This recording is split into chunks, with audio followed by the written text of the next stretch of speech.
한 6, 7년 전이죠. 코로나 팬데믹으로 온 세계가 다 힘들어할 때 온라인으로 한 찬양이 온 세계에 울려 퍼져나갔던 일이 있습니다. 미국 샬럿이라고 그래가지고 제가 이전에 살던 그 주 노스캐롤라이나예요. 거기에서 이제 제가 살던 데서 한 시간 반 정도 떨어진 곳에 샬럿이라는 도시가 있는데 거기에 미국 교회가 하나 있습니다. 엘리베이션이라고 그 미국 교회 찬양팀이 만든 노래가 되겠는데요.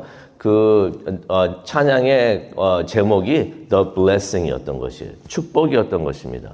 그 축복이 많이 퍼져나갔는데 그 찬양의 내용은 민수기 6장 24절에서 26절에 나오는 내용을 그대로 가사를 사용해가지고 찬양을 한 것입니다. 그 내용은 아시다시피 이러합니다.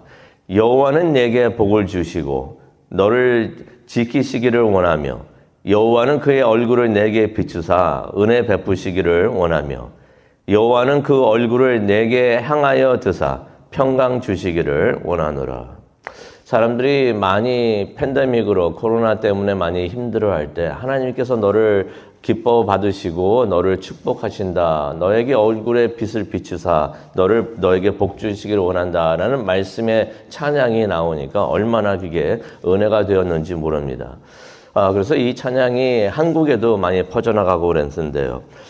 이 찬양의 특징은 뭐였냐면 이 찬양을 수많은 사람들이 각자 자기 집에서 녹음을 합니다. 영상을 녹음을 해가지고 이것을 보내면 한 곳에 보내면 이걸 다 합쳐가지고 마치 이 수많은 사람들이 한 곳에 모여가지고 찬양을 한 것처럼 그렇게 편집을 했던 것입니다. 매우 웅장하고 아름다운 찬양팀, 성가대가 이루어졌던 것이에요. 근데 가상 성가대였죠. 전부 다 한 자리에 모여서 찬양을 하지 못했지만은 온라인으로 다 그걸 편집해가지고 다 얼굴들은 보이고 찬양을 하는 것이에요. 각자 집에서 이것을 녹음을 한 다음에 보내가지고 함께 이것을 편집을 했던 것입니다. 여러 나라에서 수많은 곳에서 이런 똑같은 방식으로 찬양을 녹음을 했는데 가장 유명한 것은 The UK Blessing이라고 그래가지고 영국에서 이것을 만든 그 버전이 가장 유명하다고 합니다. 영국의 65개의 교인들이 다 각자 집에서 그걸 녹음을 한 거예요. 그래가지고 모여가지고 편집을 해가지고 모든 사람들이 다 한 곳에 모여가지고 찬양을 한 것처럼 그렇게 가상 온라인 합창단을 구성을 했던 것입니다. 이게 온 세계로 퍼졌는데요. 팬데믹 동안에 외출 금지가 있었잖아요. 밖에 나가지를 못해요. 그래서 모든 사람들이 집에 모여 그냥 머물고 있을 때 온 세계 수많은 교인들이 뜻을 모아가지고 가상 합창단을 만들고 또 이것에 참여해가지고 하나님을 찬양을 했던 것입니다. 수많은 사람들이 한 마음이 되어가지고 찬양을 하니 하나님을 찬양하니 이것이 무척이나 감동적이었습니다. 그런데 만약 생각해 보기를 원합니다. 많은 사람들이 모여가지고 가상 성가대를 만들어가지고 합창단을 만들어서 하나님을 찬양하는데 이렇게 감동적이었는데 지구에 있는 모든 피조물들이 인간뿐만이 아니라 지구에 있는 모든 피조물들이 다 모여서 하나님을 찬양을 한다면 얼마나 더 웅장할까? 지구에 있는 모든 피조물이 아니라 이 우주에 있는 모든 피조물들이 모든 만물이 다 모여서 하나님을 찬양을 한다면 얼마나 웅장할까? 그 장면이 참 웅장하고 아름답겠다라는 생각이 듭니다. 시편 148편이 바로 그러한 모습을 그리고 있습니다. 그래서 그 내용을 한번 보기를 원하는데요. 첫 번째는 1절부터 6절을 보기를 원합니다. 하늘이여 하나님을 찬양하라 라고 말을 하고 있습니다. 우리가 부르는 모든 찬양의 대상은 하나님이 되시는 줄로 믿습니다. 언제나 모든 예배의 찬양은 하나님이 되어야 되는 것이에요. 인간이 돼서도 안 되고 어떤 사람이 돼서도 안 되고 하나님만이 우리 찬양의 대상이 되시는 줄로 믿습니다. 왜냐하면 하나님께서 세상 모든 만물을 만드신 유일한 창조자이시기 때문에 우리는 창조자를 창조물을 찬양을 하는 것이 아니라 그러면 우상이 되죠. 창조자 되시는 유일한 하나님 여호와 하나님을 찬양을 하는 것입니다. 그래서 오직 여호와만이 우리의 찬양을 받으실 마땅한 분이다라는 것을 우리가 깨닫게 됩니다. 그래서 시편 저자가 외치죠. 할렐루야라고 외칩니다. 할렐루야 무슨 뜻이라고 했나요? 여호와를 찬양하라. 이 말을 듣고 있는 모든 사람들에게 모든 이에게 강하게 외칩니다. 찬양하라. 찬양의 대상은 오직 한 분 여호와. 그래서 할렐루야 여호와를 찬양하라. 그래서 우리가 찬양을 할 때 우리의 눈이 하나님께 향하기를 원합니다. 우리의 모든 예배 시간에 우리의 눈이 하나님을 향하기를 원합니다. 그러면서 이제 시편 저자가 누가 찬양을 해야 되는지 알려주는데요. 이것은 마치 이런 생각이 들었습니다. 지휘자가 있는데 합창단의 지휘자가 있는데 이제 합창단원들의 이름을 부릅니다. 이름을 부를 때 그 사람들이 일어나가지고 찬양을 이제 부르기 시작하는 것 같다는 생각이 듭니다. 이 말씀을 제가 설명을 드릴 텐데 이 말씀을 머릿속에 한번 그려보시기 바랍니다. 여호와 하나님께서 가운데 서 계십니다. 합창단원들이 전부 다 하나님을 향하여 보고 있는데 이제 하나씩 일어나서 하나님을 찬양을 합니다. 지휘자가 당신들의 천이여라고 하면 그 사람들이 일어나가지고 하나님을 찬양을 하는 것입니다. 그런데 이 지휘자가 누구를 먼저 부르는가? 하나님께 가까이 서 있는 사람들을 이름을 부르기 시작했다라는 것을 성경을 통해서 보게 됩니다. 14절을 보게 되니까 주를 가까이 하는 백성들이 하나님을 찬양을 했다고 그래요. 하나님께 가까이 서 있는 사람들을 이름을 부르면서 지휘자가 이름을 부르니까 그 사람들이 일어나가지고 하나님을 찬양하기 시작을 했다는 것입니다. 하나님은 어디에 계십니까? 1절에 보니까 높은 곳에 계신다라고 설명을 하고 있습니다. 시편 68편 18절을 보게 되면 주께서 높은 곳에서 다스리신다라고 말을 하고 있습니다.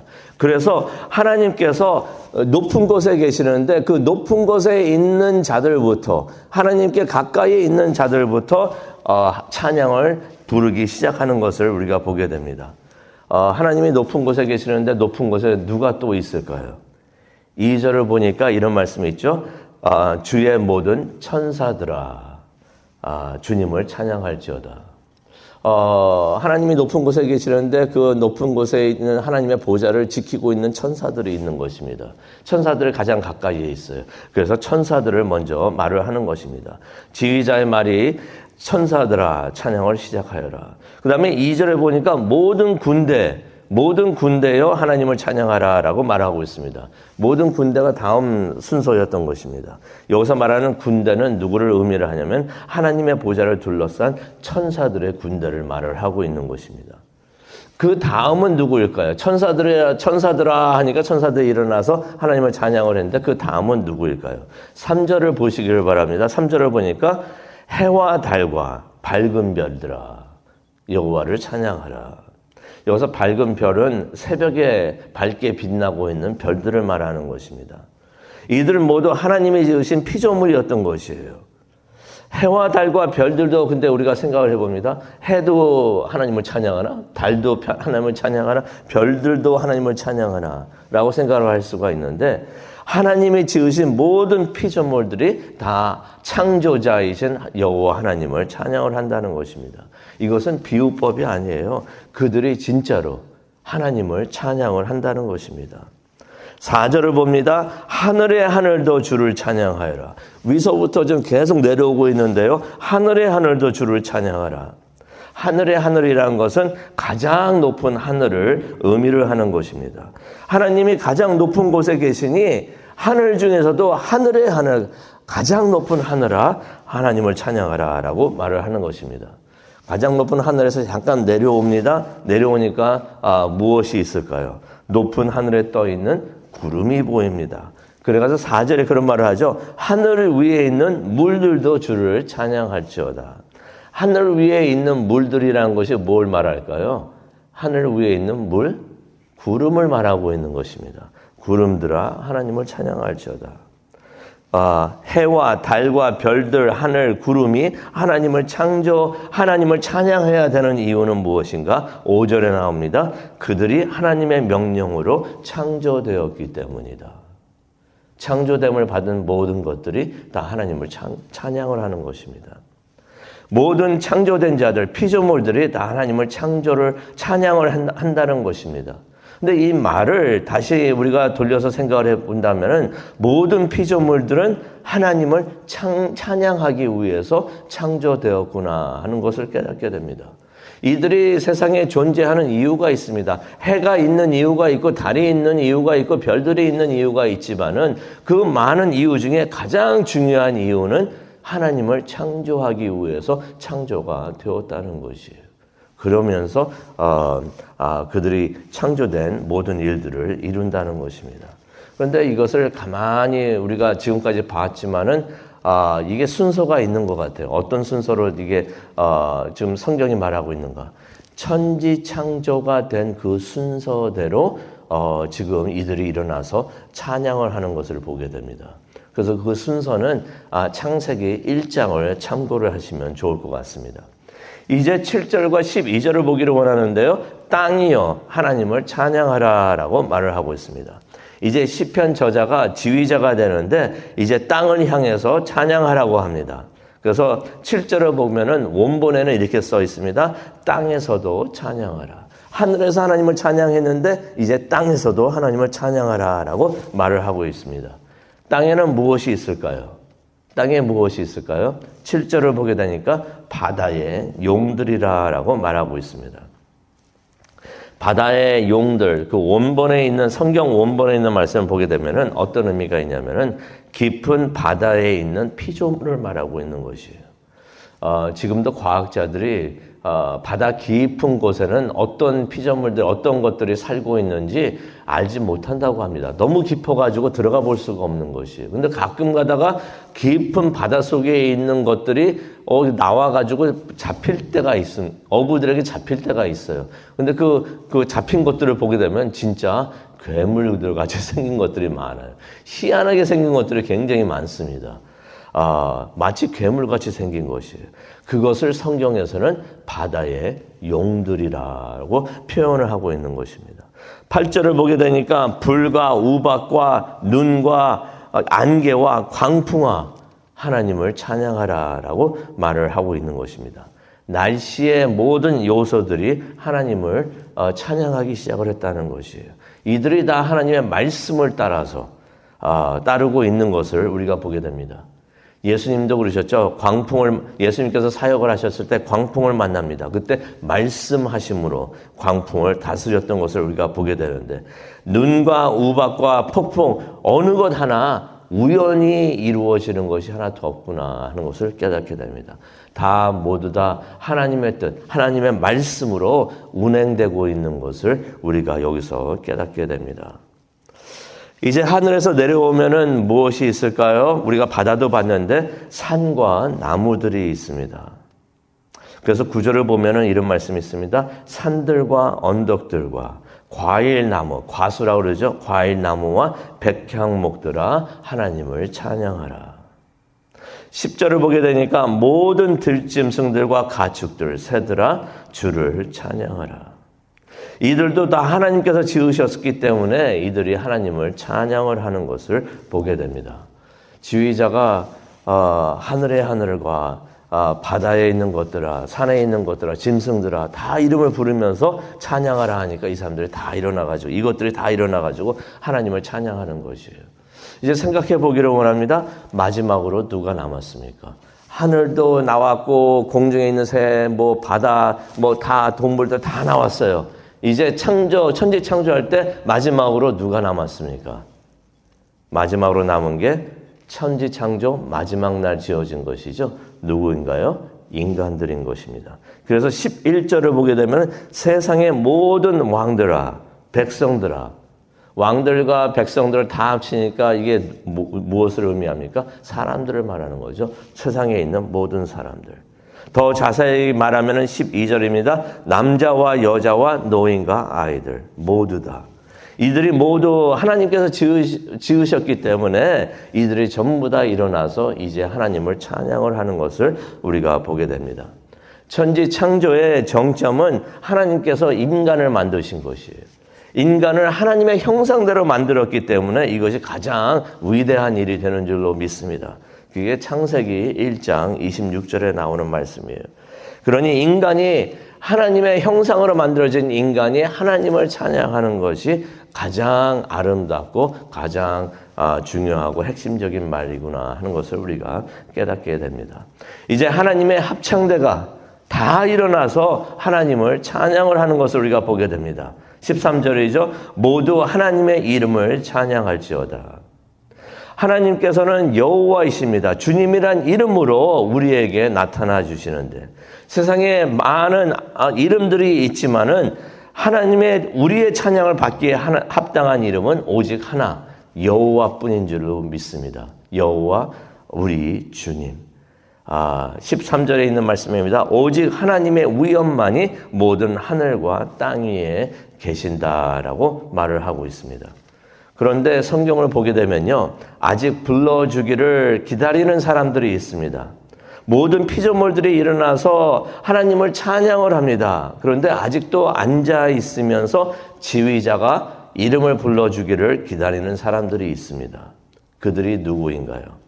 피조물 중에 특별한 사람들인데 누구이냐면은 14절입니다. 사람들 중에서도 특별한 사람들이에요. 누구입니까? 이스라엘 백성들이었던 것이에요. 이제 그들이 부르심을 받아서 일어나서 하나님을 찬양을 합니다. 그게 14절에 나오는 이야기입니다. 그런데 왜 이스라엘 백성들이 특별한가? 하나님께서 14절에 말씀을 하시죠. 그들을 통해서 하나님이 구원하시는 그의 백성들을 위해서 하나님께서 뿔을 높이 드셨다라는 말을 하십니다.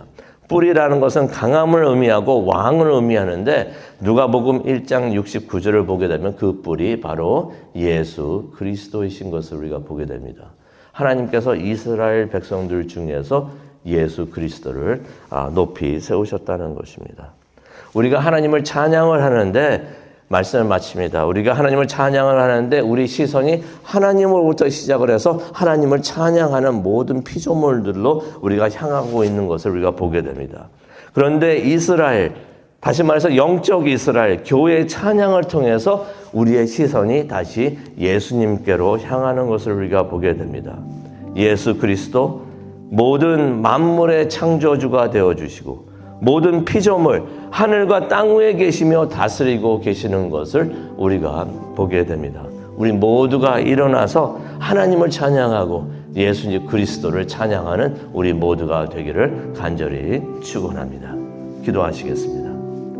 사랑과 충만하시는 하나님 아버지, 시편 148편을 통해서 하나님께서 지으신 천지 창조를 통해서 지으신 모든 피조물들이 다 일어나서 지휘자의 말에 따라서 하나님을 찬양하는 것을 우리가 보게 됩니다. 우리도 그 순간 일어나서 하나님을 찬양하고 예배하는 우리 모두가 될 수 있도록 하나님 은혜 내려 주시옵소서. 감사합니다. 예수 그리스도의 이름으로 기도합니다. 아멘.